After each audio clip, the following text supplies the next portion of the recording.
Tao anatin'ny hafaliana Saravona tanteraka no nandraisam-pino apokalipsy sy ny tanànan'ny Miantso, komina ambanivohitra Mahitsy. Ny delegasiona no tarihin'i Pasteur Mayolla Mivady sy ireo mpiara-masamina avy amin'ny komity Foibe satria dia tamin'ny alalan'ny tsofana mozika no nitsinan'izy ireo ity mpitandrina ity. Nandritra ity fotoana izay nandalovan'izy ireo tany amin'ity tanàna ity ihany koa no nanokanan'izy ireo ny trano fiangonana apokalipsy vaovao izay niarahana tamin'ny ben'ny tanàna tany an-toerana.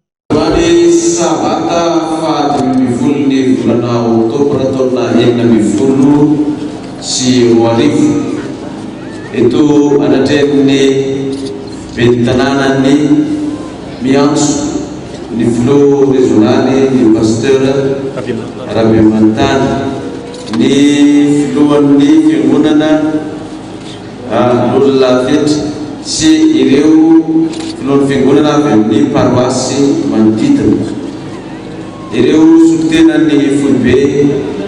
miaraka amin'ny filoham-panonona sy ny komity rezonaly rehetra dia ambara amin'ny fomba ofisialy ny fanokanana ity fiangonana eto Miantso ity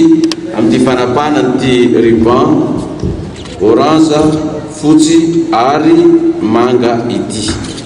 Nilaza amin'ny Pasteur Mayolla fa anisan'ny vina izay apetraka izy ireo ao anatin'izao faha 20 taona nisiany izao ny ananganana trano fiangonana apokalipsy isaky ny komina rehetra eto Madagasikara ho any 20 taona ho avy. Fa namba apetraky ny mpino apokalipsy rehetra maneran-tany ihany koa ny fananganan'izy ireo ilay fiangonana isan'ny Foiben'izy ireo etsy Ambohimarina izay nambara ny fa efa vita tanteraka ny fototra fa hiditra ny fananganana amin'izay izy ireo.